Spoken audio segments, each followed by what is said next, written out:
রাজুদার pocket পরোটা তোমাকে নিয়ে যা তা বললো, মাতাল বললো, অনেক কিছু বললো। তা কেন বললো? তোমার উপরে কিসের রাগ? তা জানি না, ওর ঘরে হয়তো আমি ঢুকে গেছিলাম তাই জন্য, বুঝলে তো।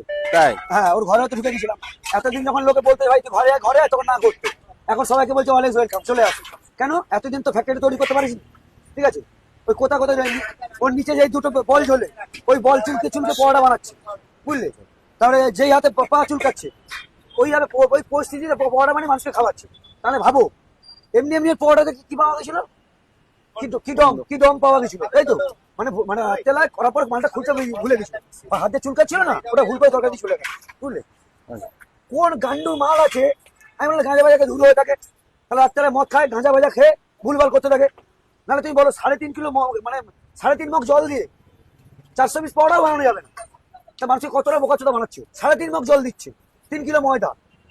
আর তোমাদের বিরুদ্ধে নাকি প্রশাসনিক ব্যবস্থা নেবে উল্টো পাল্টা বললে। ওকে একবার নিতে বলো, আমি 100 বার নেবো। ও যদি আমার খাবার আমাকে নিয়ে মরে, তাহলে আমি ওকে নিয়ে মরবো, খাবারকে নিয়েও মরবো। ফোকাসে ওর ভিডিও দেখাবো, ঠিক আছে, আইনি ব্যবস্থা নেওয়ার জন্য, যে এইভাবে পরোটা বানায়, কোথায় হাত দিচ্ছে, কিভাবে চুলকাচ্ছে, ঠিক আছে। আর ওই হাত দিয়ে পরোটা ঘোরাচ্ছে, ওর যাবজ্জীবন কারাদণ্ড হবে, তাও হবে না।